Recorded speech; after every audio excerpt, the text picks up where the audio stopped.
Alô, alô, tudo bem? Como vai você? Eu espero que essa tarde quente, de sol escaldante, de verão quase inverno, de inverno quase verão, esteja sendo maravilhosa e que você possa, neste momento, estar degustando uma boa água para que o seu corpo seja, digamos, como é a palavra? Reafecido? Não. Bom, para que você possa se hidratar. Eu ia falar de arrefecimento, alguma coisa assim, acabei me enrolando todo. Mas você entende, estou ao vivo. Aliás, por falar que estou ao vivo, eu quero pedir desculpa aos telespectadores. Ontem nós tivemos problema de internet e teve uma parte que foi truncada na entrevista da Michele, mas eu garanto para você que não houve corte, não houve truque de montagem, não houve nada. Foi apenas um erro que deu quando estávamos subindo o vídeo para a internet. Dito isso, é hora da gente falar de política, porque a gente não vive sem política. E não vive sem uma boa fofoca e não vive também de uma boa informação. E como eu não tenho dinheiro, eu conto história. E vou hoje receber aqui o João Corrêa. Tá tudo bem, João? Tá tudo bom, Roberto? Que prazer te receber. Fazia tempo que eu não te via. Você tá com a cara de bebê, rapaz. Que coisa legal. Apesar dos cabelos brancos. Os cabeças brancas lá do MDB, né? É. Que tem dois, assim, o cabelo é mais pretinho do que azeviche. O Flaviano e o Aldemir Lopes. Eu acho que o Flaviano pinta desde os 14 anos, sabia? Flaviano vai bem? Nunca. Tá bem, tá tudo bem. Agora, João, você já chegou lá na mesa azul e vem combatendo há muito tempo uma política, vem defendendo uma política mais moderna, com mais lideranças. Você, inclusive, já chegou a se afastar, não se desviar, se afastar porque não concordou com determinadas coisas que aconteceram. O seu jeito de ser na política, ele é muito diferente e tem hora que não dá para compactuar com algumas alianças que são feitas, né? É verdade, é verdade. Mas a gente vai envelhecendo e vai percebendo que a necessidade de você ter a concordância, ou pelo menos que o teu interlocutor, podendo ser teu adversário, sim, não seja teu inimigo. Sim. Que ele seja teu adversário, pensa diferente, mas, enfim, as ideias, a pluralidade é algo essencial. Podemos discordar, mas podemos tomar um café juntos. Perfeitamente. Isso a gente vê a grande dificuldade que tem sido de 2018 para frente, né?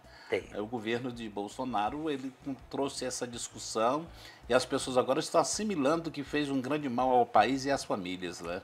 Fez, Roberto, fez. Eu acho que o Brasil nunca viveu um período tão perigoso quanto esse período recente. Você teve medo de ter um golpe? Total. O golpe esteve no coração e nas mentes do Bolsonaro, dos que cercam Bolsonaro e dele próprio. Eu acho que nós escapamos por várias coisas, uma das quais o Supremo. O Supremo foi precioso nisso, desde a questão da pandemia e também a questão das fake news, né? Então, eu acho que a democracia brasileira correu muito risco, talvez mais do que a americana. Você acha? Acho. Acha que Alexandre de Moraes foi um bom ministro quando ele resolveu enfrentar o problema de frente? Eu acho que o Alexandre de Moraes vai ser ovacionado na história do Brasil. Ele vai ser considerado o elemento que garantiu que as regras democráticas não fossem, destruídas no Brasil. Eu não sei se eu vou falar besteira, mas eu queria trocar uma ideia contigo, que, na verdade, quem é bolsonarista deveria estar com vergonha do Bolsonaro, porque ele deu corda para todo mundo, botou todo mundo numa fria para ir para a rua, para bagunçar. E na hora dele tomar a decisão, ele arregou, não arregou? Arregou mesmo. Eu acho que o ruim do Bolsonaro foi o seguinte, é que a direita brasileira, que estava se organizando, porque não sei se você lembra lá atrás, quem era meio disruptivo era o próprio Lula, nós contra eles, sim, lembra? Sim, nós contra eles. Mas o Bolsonaro, ele capturou a direita toda e transformou-a na extrema-direita, assim, grosseira, agressiva, ofensiva. E todos embarcaram nisso. E todos embarcaram nisso. Agora as pessoas estão vindo aos pouquinhos saindo. Eu acho que há uma desbolsonarização no Brasil, e que vai ser extremamente importante para a gente perceber que a regra democrática é... Porque a direita também se faz necessário no país. É essencial. Não é? É essencial, não tem a menor dúvida. É onde vai ter o equilíbrio, por exemplo, onde as pessoas vão poder discutir o que é de centro, o que é de esquerda, o que é de direita, porque basicamente não tem mais centro, né, João? O centro, aí que está. O centro-direita foi capturado pelo Bolsonaro. E, de alguma maneira, o centro-esquerda também, o Lula capturou, só que o Lula num segundo momento. Não é aquele Lula que propunha essa disrupção, tá certo? Essa agressividade. Quer dizer, na verdade, ele vem e tem tido êxito, eu acho, que no essencial. Por exemplo, você não tem mais o Supremo sendo ofendido, o Congresso, as ameaças, enfim. Há uma certa normalização da política no Brasil sob o comando de Lula, eu acho. Agora, como é que ficou você na véspera da eleição ou na eleição, que eu sei que lulista você não é, e que teve que fazer uma opção de voto entre o ruim e o pior na sua visão? Eu defendi aqui a Simone Tebet, né? Sim. Eu fiz lá pelo MDB, eu fiz um pouco o comando da campanha da Simone Tebet. E, naturalmente, por exemplo, eu acho que a democracia, naquele momento, era representada pelo Lula, do meu ponto de vista. Então, eu coloquei lá na frente da minha casa, ali perto do Morro do Mar Rosa, né? Sim.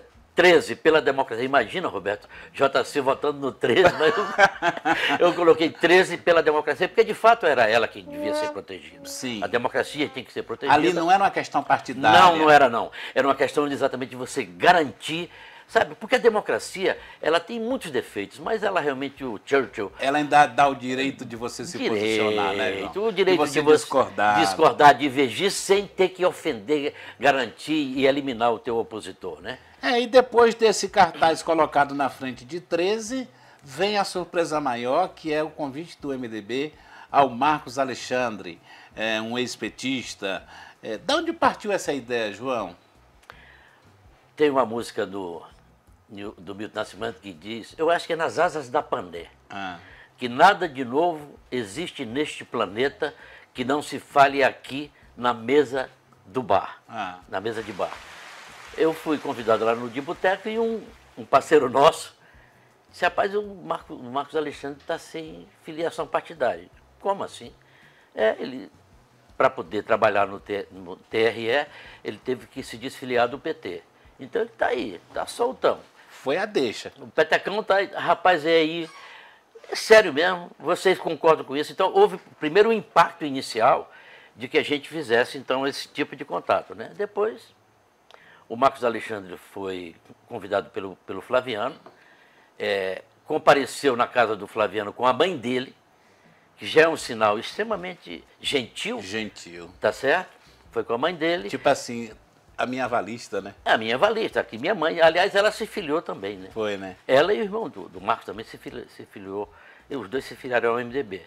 E aí começamos toda uma discussão com ele, inicialmente, depois... conversamos com as duas federações. Sim. Conversamos com o pessoal do PCdoB, com o pessoal do PT, o Zen tem sido muito gentil nesse sentido, a Shirley do PV, e a federação também que inclui a rede e o PSOL. Sim. Então nós conversamos com essas pessoas, conversamos muito com o Petecão, umas 3 vezes com o Petecão, e conversamos com quem queira conversar conosco. Tivemos 2 conversas protocolares com o Márcio Bittar e com o Alan Rick também. Ou seja, é necessário, porque há uma compreensão, Roberto, de que 2026 é o fim de um ciclo. É o fim de um ciclo que, quer dizer, a direita governou esse período, tá certo?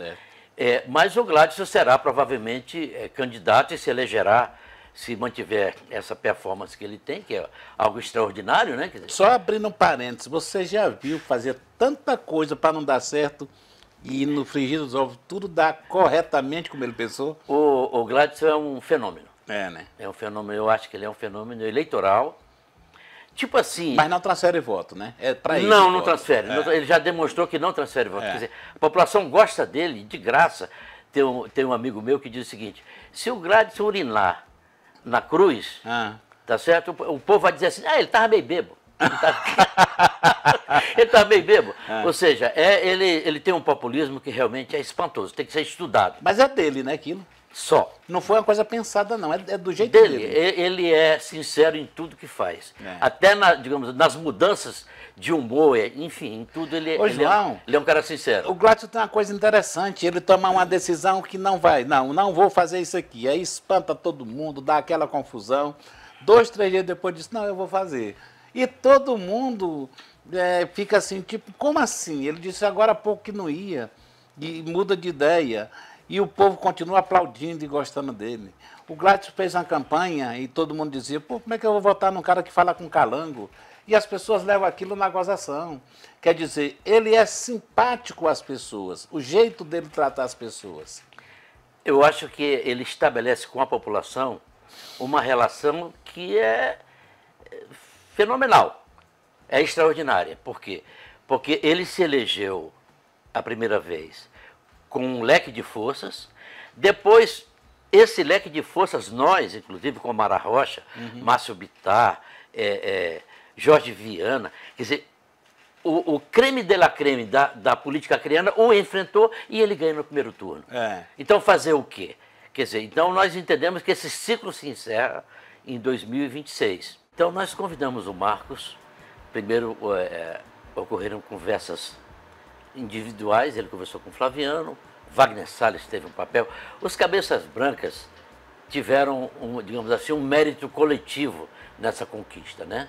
Ele conversou com um a um e ele foi muito responsável. Ele disse que queria tomar uma decisão para a vida toda, não podia ser essa coisa do nômade partidário que fica pulando de galho em galho. Sim. Ele queria tomar uma decisão para a vida toda. E aí houve um determinado momento em que ele conversou com o Petecão também, com todo mundo. E aí nós estabelecemos o seguinte, Roberto, nós não vamos vetar ninguém na busca de alianças. Nós não vamos indexar ninguém. Nós vamos conversar com todas as pessoas que queiram conversar conosco. Quando o Marcos veio para o MDB, quer dizer, a impressão que dá depois desses dias, né, 15, 20 dias que ele está no MDB, é que ele sempre foi do partido. Ele estabeleceu uma empatia de cima a baixo com todas as pessoas, de modo que você percebe que ele está respirando um ar de alegria, de liberdade muito grande. Você não sentiu que estava conversando com esse petista? Não. Se bem que nós tivemos sorte também nesse sentido, que aquele Daniel Zen também é uma figura diferenciada, né? É um grande muito líder. Bacana, foi muito bacana. Nós tivemos também sorte nesse aspecto. O nosso trato com o PT, com o Daniel Zen, foi de alta qualidade. Agora, o Marcos realmente é uma criatura diferenciada. Eu tenho que reconhecer que ele é um cara diferenciado. Ô, João, o Marcos tem ainda o que apresentar de novo nessa nova política? Ele já foi prefeito 2 vezes, está voltando agora. As ideias dele continuam ideias novas? Eu acho que o Marcos acabou sendo sacrificado na última eleição, né? Quando ele foi vice do Jorge Viana, no esquema do PT, e ele se acercou, digamos assim, com a questão do Acre. Ele tem uma noção de Acre invejável. Não é só de Rio Branco, não. Ele conhece, ele foi engenheiro de estrada mesmo, de pontes, etc. Então ele conhece o Acre, o Estado, como ele conversa muito, né? Como poucas pessoas conhecem, entendeu? Então eu acho que quando ele fez as propostas junto com o Jorge Viana, ele evoluiu sim. Nesse sentido, talvez ele queira ser o prefeito de Rio Branco, se reeleger e querer ser candidato ao governo. Enfim, ele tem uma ambição saudável, o que é uma coisa muito boa. E ele contagiou o partido. Por exemplo, várias pessoas que estavam assim dormentes, adormecidas, sabe, que já tinham jogado a toalha, enfim, veio. Ele ia ser é verdade uma efervescência. Que ele pediu aos cabeças brancas para marcar um encontro com o ex-senador Nabor Júnior? Foi ele que sugeriu. Ele quis pedir a bênção do Nabor, né? O Nabor, 93 anos, fomos lá, almoçamos, o Nabor deu a bênção, foi ele que sugeriu isso. Foi mesmo? Foi ele que sugeriu. E também tivemos uma série de acasos bons. O nosso presidente nacional é da cidade dele, lá em São Paulo, o Baleia Rossi. Ribeirão Preto, né? Ribeirão Preto. Então isso também facilitou todo... eu acho que ele se viu realmente no MDB, no centro, podendo olhar para a esquerda e podendo olhar para a direita sem ser, sabe, manietado, sem ser, enfim. Agora, João, tu tá tipo um militante novinho, pronto para balançar a bandeira. Eu tô sentindo você assim com vontade, tipo assim, chegou a nossa hora. É isso mesmo? Eu acho assim, Roberto, eu acho que o Acre precisa levar um choque de gestão, um choque, por exemplo, as pessoas comentam muitas coisas, mas, por exemplo, é doloroso você verificar que recursos voltam para Brasília por falta de elaboração de projetos, de propostas, enfim. Isso é uma coisa que mas é uma verdade. Não dá para a gente aceitar isso. Um Estado tão carente, tão pobre como nós somos, devolver dinheiro por falta de eficiência, de competência, de organização, de planejamento. Então, eu acho que, de uma certa maneira, a Prefeitura de Rio Branco, se o Marcos for realmente o prefeito, ele estabelecerá, eu tenho até uma sugestão, que ele transforme a AMAC, né?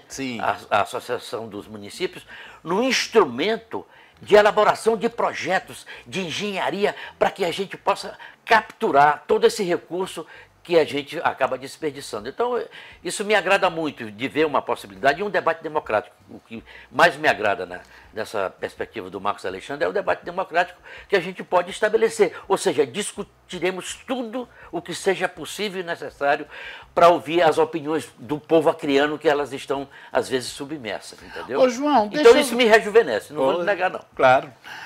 Deixa eu voltar um pouco aqui à eleição, período de eleição. Para mim, ouvir de você, que sempre foi um bom avalista, um bom analista, digo assim, em eleição, onde é que o PMDB estava? O que o PMDB pensou quando decidiu convidar a Mara para ser a candidata de vocês? Vocês achavam que vocês batiam o Gladys naquele momento? O julgamento que nós tínhamos, não apenas nós, mas as forças que competiram com o Gladson, é que nós não iríamos dar murro em ponta de faca. Uhum. Nós julgávamos, sim, que haveria um segundo turno pela qualidade dos que se opuseram ao Gladys Cameli. Então nós imaginamos que seria possível uma perspectiva de 2 turnos e nós nos juntaríamos no segundo turno num confronto com ele. Mas no princípio se achava que quem ia para o segundo turno seria a Mara. Sim, lógico. Mas quando o Jorge lançou o nome, todo mundo já ficou estranhando e disse, bom, agora... Acabou. Você vê bem, Jorge Viana, com toda a sua liderança, que realmente não é pequena, vai junto com a Mara Rocha, que tinha sido a deputada federal mais votada, e tinha aquela visibilidade, aquela, tá certo, a desenvoltura enorme, enfim. Mas tudo, muito conhecida. Muito conhecida, muito conhecida. Ela, nesse sentido, espetacular. E aí também o Petecão, que tinha acabado de se tornar... De ter mais voto do mais voto que o próprio governador, você está entendendo? Então, na verdade, nós caímos do cavalo. Todo mundo foi induzido por uma informação que foi interpretada errada. Interpretada errada. Nós não sabíamos que o populismo de Messier Gladson Cameli é algo realmente espetacular. Agora, vocês também não cometeram outro erro quando não cacifaram a Jéssica para disputar um Senado? Olhe, a Jéssica passou por um momento muito difícil, Roberto. Ela teve câncer, tá certo? E ela ficou, então, assim, muito fragilizada, porque o tratamento de câncer é um tratamento grosseiro, bruto. Não é uma coisa simples. Ela foi magnífica. E aí eu acho que o pai foi que tentou proteger a vida da filha, pensando que uma eleição de deputado federal, ela poderia se desincumbir melhor do que uma eleição majoritária, porque a eleição do Senado é majoritária. Ela teria que rodar tudo isso e ela ainda estava em convalescença, né? Mas sim, eu acho que a Jéssica poderia ter sido... Pelo partido houve o erro, mas pela proteção da família vocês aceitaram normal. Não podíamos. O Flaviano dizia, olha, você vai ser candidato do que você quiser.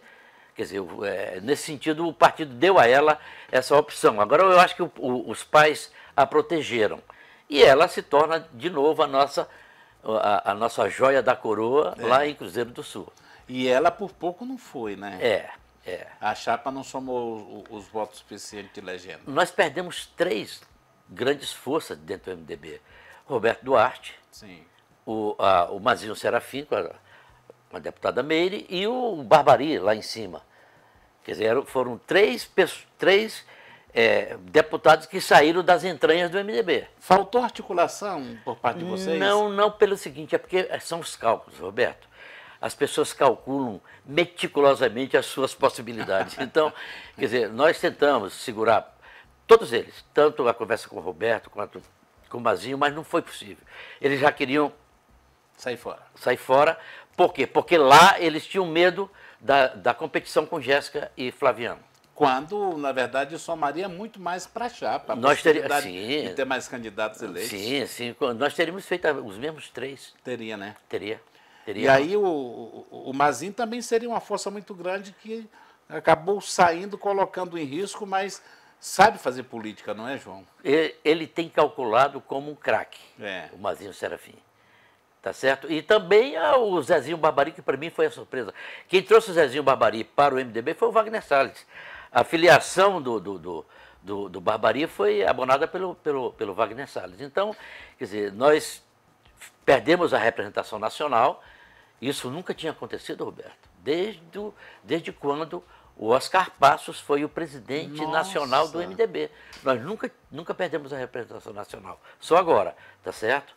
E aí, agora tem uma coisa na política brasileira que eu queria abordar. Por exemplo, por favor. Algumas pessoas acham que as eleições municipais, que são eleições menores, sim, que definem os 5.000 e tantos municípios, as prefeituras e a vereança de todos esses municípios, que ela devia ser junta com as eleições gerais de presidente, senadores, enfim. Eu acho que não. Eu acho que essas eleições de 2 em 2 anos, elas são preciosíssimas, porque forças que triunfaram podem não triunfar na subsequente e forças que foram derrotadas podem triunfar na subsequente. Ou seja... É um momento de correção. Você veja bem, por exemplo, o MDB. O MDB pode disputar com o Marcos sim, a eleição em Rio Branco, vai disputar com a Jéssica a eleição em Cruzeiro do Sul, pode disputar a eleição lá em Brasileia com a Leila, enfim, a Crelândia, vários outros municípios. Nós temos como fazer também uma aliança. Então, de repente, o MDB, que foi derrotado drasticamente na eleição passada, pode voltar a se constituir uma força viva, é o que nós estamos imaginando. Foram 2 forças que foram derrotadas, a do MDB e a do PT. Né? Exatamente. E é isso, Roberto, que as pessoas também às vezes... mas como é que... Imagina o João Correia. O partido me designou para fazer essas articulações, essas sim, conversas interpartidárias, né? Então imagina eu, João Correia, que foi talvez o maior desafeto do PT o tempo inteiro. Sim. Fiz muito contra ele, eles fizeram muito contra mim, tá certo? Então, fazer isso agora, esse meio de campo. As nossas 2 forças foram derrotadas. E elas têm o direito de tentarem sobreviver. Sim. Correto? Correto. Então, é diferente de quando você se vincula a alguém que está no poder. Por exemplo, pega assim, eu não estou fazendo crítica não, sim, mas Bocalon já foi da Frente Popular, foi secretário lá do Jorge Viana, Alan Henrique nasceu nisso aí, tá certo? O Gladys Cameli nasceu, é de lá, você está entendendo? Mas eles fizeram uma vinculação quando o PT tinha poder nesses 20 anos sim, em que eles dominaram o nosso Estado. Nós não. Quer dizer, então, nós sempre fomos oposição e agora, como nós e eles perdemos as eleições, nós vamos então fazer uma composição para mostrar que continuamos vivos na cena política criana. Cabe até a gente fazer uma correção, que eu entrevistei o senador Flaviano Melo e fiz uma pergunta e ele interpretou errado e respondeu também erradamente. Que eu perguntei para ele se na aliança cabia todo mundo, né? E ele disse que sim. Aí eu falei até o Jorge Viana, aí ele respondeu que não. Depois ele pediu uma correção de que ele não disse isso. Ele quis dizer que cabia todo mundo e que ele apenas me interpretou errado quando eu fiz a pergunta. É isso mesmo que vocês pensam? Na verdade, a nossa compreensão de trazer o Marcos, de receber o Marcos quase como uma dádiva para o MDB, isso nos obriga a ser amplos, abertos a todas e quaisquer forças para não prejudicar essa vinda. É uma escolha sim, difícil. Ele fez uma escolha difícil. Sim. Então, nós não podemos, de forma alguma, digamos assim, vetar, manietar tanto a esquerda Sim. quanto a direita. Nós vamos ter conversas com a direita, sim, a não ser que ela não queira conversar conosco. Ou seja, o único elemento que a gente coloca como pré-condição é que a direita não seja disruptiva, revolucionária, golpista. Sim. Essa nós não queremos conversar, não. Tá certo? Nem com ela, nem com a esquerda golpista. Agora, todas as demais forças são legítimas e nós vamos buscá-las, nós vamos procurá-las. Não é aquela bobagem, não, se não me procura. Não, nós vamos procurar para saber como é que nós podemos convergir. Sim. Você está entendendo? Então, nesse sentido, a vinda do Marcos Alexandre, ela teria que ter o partido de braços abertos, sendo o que foi no passado. Lembra? Aquele grande guarda-chuva que o PCdoB, PT, todos eles estiveram dentro, porque a ditadura não permitia que comparecesse com a própria face. O MDB, então, foi esse biombo, foi esse guarda-chuva para tirá-los da ditadura, dando-lhes a oportunidade. Então, nesse sentido, o Flaviano tentou colocar uma questão que ele realmente foi mal interpretado. Ou melhor dizendo, ele não interpretou correto. Sim. Porque nós não vamos vetar absolutamente ninguém, nós não temos esse direito de vetar ninguém, Roberto. Ou seja, aceita-se o voto do petista, do comunista, do PP, de todo mundo que queira votar no Marcos, é aceito. Mas é aceito e é buscado. Mais do que aceito. É buscado, é procurado. Então nós temos, por isso que nós estamos conversando com o PT. Eu sei que lá no PT vai ser um negócio mais difícil do que foi no MDB. Dolorido. Dolorido, sabe por quê? Porque não é simples também não, Roberto. No MDB tem muita gente que ficou... Eles perderam uma liderança que está prestes a se apresentar como futuro prefeito, que já está dominando as pesquisas. É muito mais dolorido para eles perder uma pessoa dessa do que as pessoas dizerem, ele continua petista. Não, a questão não é essa, não é? A questão nunca foi, não pode ser essa, não né? Pode ser não essa. Pode ser essa, Roberto. Por quê? Porque ele veio, você tem toda a razão, lá o sofrimento é maior do que cá. Porque, de alguma maneira, nós podemos ser generosos, Sim. já que nós recebemos o maior quinhão. Então, Sim. o mínimo que nós podemos ser generosos, ser, enfim, felizes com isso. No entanto, eu acho que a gente precisa discutir serenamente, nós estamos disponíveis a discutir a qualquer momento com quaisquer forças. Nós temos tido um bom diálogo com o Daniel Zen, porque nós também queremos projetar isso para os municípios do interior. Então a gente quer saber qual é o tamanho da nossa aliança para que a gente também possa ver se a gente faz isso nos municípios. E cada partido cuida dos seus filiados, dos seus candidatos, para não ter aquela mistura de dizer, não, porra, o cara tá vendo, o cara tá vestido de vermelho e tal. A gente tem que acabar com essa mania do que as pessoas dizem e a gente acredita. A gente tem que estar dentro para ver, tem que conversar com as pessoas para entender. Mas o motivo teve para o Marcos sair. E o motivo qual foi? Ele é novo, ele precisa da liderança de um partido forte, que é o MDB. Ele fez a opção pelo MDB. Ele não brigou com o Petecão, ele apenas pediu o direito de escolher. Isso. Tanto é de que, surpreendentemente, o Petecão foi no encontro de vocês, né? Foi lá. Foi surpresa para vocês, João? Não, porque nós já tínhamos construído isso. Não foi uma surpresa. Na verdade, foi um triunfo, um gesto muito positivo do Petecão, porque nós conversamos com o Petecão, ele disse, o Petecão não sabe como é que conhece bem de perto, né? Disse, Petecão, até eu fui quem propus isso, Petecão, tu tem que nos ajudar a trazer o Marcos para o MDB. Aí no final ele disse, que conversa é essa? Eu vou disputar com vocês. Agora o Petecão já dizia naquele momento que se o Marcos viesse para o MDB, ele estaria dentro do projeto. Sim. E aí ficou algumas falas na imprensa e tal, Sim. Ele dando a entender que não. E aí nós conversamos, então, antes do dia... Aí teve muita habilidade por parte dos cabeças brancas. Teve, né? A gente não vai... Tem que ter paciência, tem que conversar. O nego está dizendo que não, mas você está em cima, mas olha aqui direito e tal, enfim. Aí ele esteve conosco lá, foi uma discussão realmente muito boa, e aí ele foi lá na nossa convenção, lá, enfim, proclamou que, na verdade, ele praticamente está junto com a gente nesse projeto. Pela idade do Marcos Alexandre, 46 anos, você acha que ele é um candidato que agrega o voto dos jovens, do eleitor que está escolhendo, que está fazendo uma avaliação para ter um governo de futuro melhor, que esteja mais conectado com essa nova geração? Eu acho que sim. Eu acho que ele está no meio barranco, né? 46, ele não é um garoto de 21, de 22, de 23, mas ao mesmo tempo ele tem a linguagem da juventude. Por quê? Porque ele é um sujeito muito disciplinado.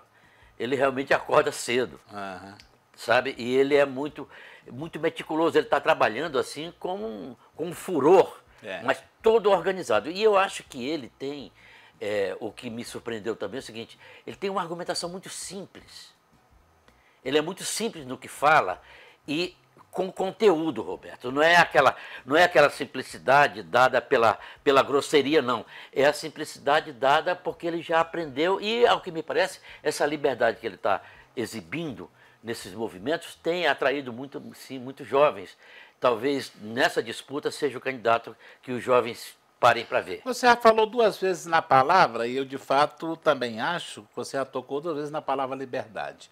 Eu também acho que o Marcos é como se ele estivesse voando, ele se sente um homem livre. Eu achei assim que essa decisão dele o deixou bem à vontade, tipo assim, agora eu sou dono de mim. Tu não acha, não? Eu acho que ele sofreu muito para tomar essa decisão. Mas quando ele comparece com a mãe e o irmão e se filiam, e outra coisa também, ele esteve lá em Brasília com o Nabor, pediu as bênçãos do Nabor, recebeu-as, foi com o Baleia Rossi, nosso presidente nacional. Quando ele voltou daqui, ele já foi direto para Assis Brasil para participar da convenção. Aí veio Assis Brasil, Brasilep, Taciolândia, Capixaba, enfim. Quer dizer, então, ele, na verdade, ele se inseriu de uma certa forma que o Wagner disse que ele é. Ele veio para ser a nossa maior liderança. Eu acho que sim. Que bom. Eu acho que sim. Eu acho que no MDB, o MDB vai ficar sob o comando do Marcos Alexandre. Você está entendendo? Agora, o que eu pude perceber é que nós é que não vamos ter muito trabalho, os cabeças brancas, sabe? Sim. Porque a maior parte das ideias do Marcos Alexandre nós compartilhamos. Então vai ser fácil nós termos, então, que é a visão democrática. Ele tem falado muito de liberdade, mas também tem falado muito de democracia. Quer dizer, a opção dele pelo MDB dá-se muito pela nossa história. Sonhar com a volta do irmão do Enfio naquela canção linda da anistia, né? Quer dizer, então ele tem o MDB nessa perspectiva, talvez até os seus ancestrais lá tenham sido MDBistas, enfim. Então não há ruptura.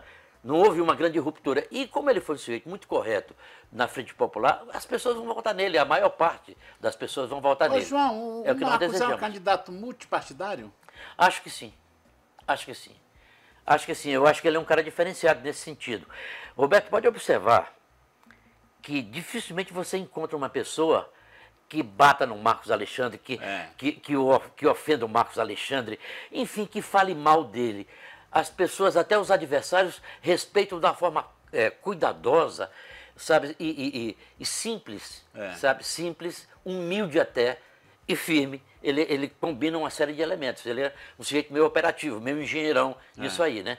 Mas ele dificilmente tem pessoas que, não, eu não vou votar nesse cara, porque esse cara já machucou ninguém, perseguiu a... Não vê isso ainda. Você pode observar, é difícil de você encontrar. Por isso que eu acho que o Marcos Alexandre pode ser um fenômeno como foi o Chicão, como foi a Marina, como foi o Jorge Viana e como foi o Gladys Cameli.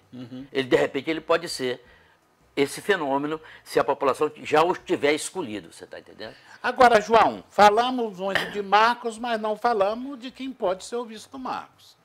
Como é que anda a discussão? Você tem essa discussão, ou se vocês estão empurrando para frente? Já tem alguma coisa em mente? O vice do Marcos já tem uma decisão tomada. Nós faremos essa discussão depois que azeitarmos a nossa aliança, e o prazo para azeitarmos essa nossa aliança tem que ser este ano. Até dezembro. Até dezembro. O vice do Marcos será discutido no começo do ano que vem. Agora, o MDB, é bom que se diga isso, né? O MDB tem normalmente designado ao candidato esta prerrogativa. É lógico que o candidato vai fazer uma escolha à luz da correlação de forças que existir. Sim. Mas é algo assim, olha, o Flaviano escolheu o Isna Leite.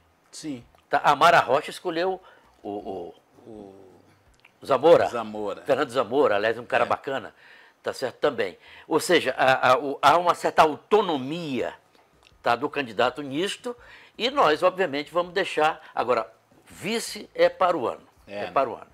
Vice é uma composição? Normalmente é uma composição, mesmo porque a noção que o Marcos tem é de que ele vai, se ele for eleito prefeito, ele vai tirar o mandato, vai ser candidato à reeleição, enfim.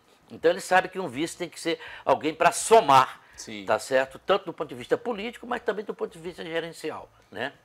Vocês vão conseguir fazer uma boa chapa também de vereadores? Vocês já estão estudando isso? Já estamos estudando, e aí eu acho que a perspectiva de você ter um candidato viável, competitivo, ajuda muito nesse sentido. Porque nós temos tentado já há muito tempo, tentamos ultimamente com a Eliane, com o Roberto Duarte, enfim, o MDB tem sempre tentado isso, né? Agora, o que nos parece, nesse momento, vai ser mais fácil de a gente conseguir compor uma chapa boa e também pensar nos nossos aliados. Nós não podemos pensar só em nós, mas é importante que nós tenhamos, sei lá, 3, 4 vereadores. Na última eleição, o MDB pensou de traduzir em liderança o deputado Jarude. E depois da eleição, quando o Marcos se apresentou, quando vocês abraçaram o Marcos, ele deu um coice em vocês daquele grande. Você se decepcionou com a posição do Jarude? Não, veja, o Jarude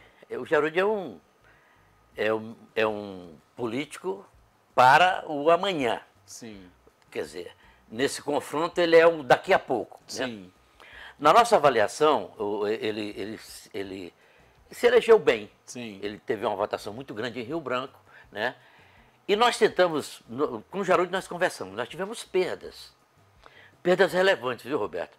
Perdemos o Jarude, perdemos o João Marcos Luiz, tá certo? Enfim, perdemos pessoas relevantes, importantes. A Mara Rocha também. Mas eles não precisavam entender que o discurso tem que mudar? A questão era mais essa onda do petista, do bolsonarista. Vocês não conseguiram convencer de que o discurso precisa mudar? O discurso nosso a nossa definição é o seguinte: nós não vamos entrar em confronto destes extremos. Sim. Isso só faz mal, isso não faz bem para ninguém, nem no Brasil e nem no Acre.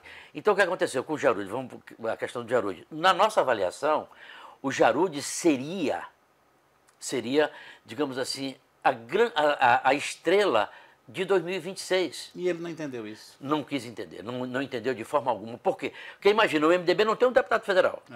O MDB não tinha senador, Sim. Não tem candidato a governo. Então o Jarude, os espaços para o Jarude seriam enormes. Se a gente ganhar essa eleição, então o Jarude seria... Ele está incluído no processo. Exatamente, mas ele não percebeu isso, o partido. Porque tu sabe que o mandato de vereador, de deputado estadual e de deputado federal é do partido. Sim, sim. Aí o partido então deu uma carta... Foi delicado também, não foi bacana, foi uma grande pena. Foram perdas, mas eu acho que espero que a gente tenha compensado. E outra coisa também, a gente tem desejo até da interlocução. Sim, sim. Sabe, não é porque o Jarude saiu do MDB... Às vezes também a pouca experiência pela idade, apesar de ser um garoto já formado, forjado. Ele é preparado, Mas faltou ele ver o amanhã, não é? Eu acho que sim, eu acho que mais claramente, digamos assim. Eu acho que ele fez uma opção, agora vai estar aí com o novo, enfim, nós estamos aí para conversar com ele no segundo turno, mas estamos mesmo, sinceramente. Vai ter segundo turno? Pois é. Nós já conversamos demais, João. Muito obrigado por ter vindo, João, por ter conversado, por estar aqui me prestigiando, que a entrevista com você é um prestígio, quem pode te entrevistar. Eu gosto das suas colocações, admiro a forma filosofal como você conversa. Eu tenho como amigo há muito tempo, considero a sua amizade demais e gosto de você. Muito obrigado, Roberto. Você sabe que a recíproca é verdadeira, né? Muito obrigado. Totalmente verdadeira. E a gente tem que mandar um alô pro Luiz, né? O Luiz e o Necura, rapaz. O Cocão, né? Exato. Ô, Luiz, o João tá lembrando aqui, qualquer dia desse nós vamos aí comer uma pescada aqui, uma pescada muito gostosa. Nós vamos passar lá, né, João? Vamos passar lá. Mas de verdade mesmo, Vamos né? sim, Roberto. A gente está devendo essa visita a você. Obrigado, viu, João? Obrigado. Grande abraço, querido. Sucesso para você nas suas conversas, nos seus, não digamos conchavo, nos seus encontros. Que conchavo é quando se faz coisa errada. Exato. Encontro é para discutir coisas boas. E a você pela audiência, eu peço desculpa pela falha que nós tivemos da queda da energia, da internet, e dizendo para você de que o 7 de setembro é uma data muito respeitada no Brasil e eu quero que você continue respeitando. Se você, por um acaso, vai com a intenção de fazer algum protesto, você tem todo o direito, desde que você respeite também o outro que não gosta do protesto ou que esteja protestando contra a sua ideia. Então, que o 7 de setembro seja de paz. Um abraço a todos e eu volto na próxima semana, sempre com uma boa conversa. Até lá.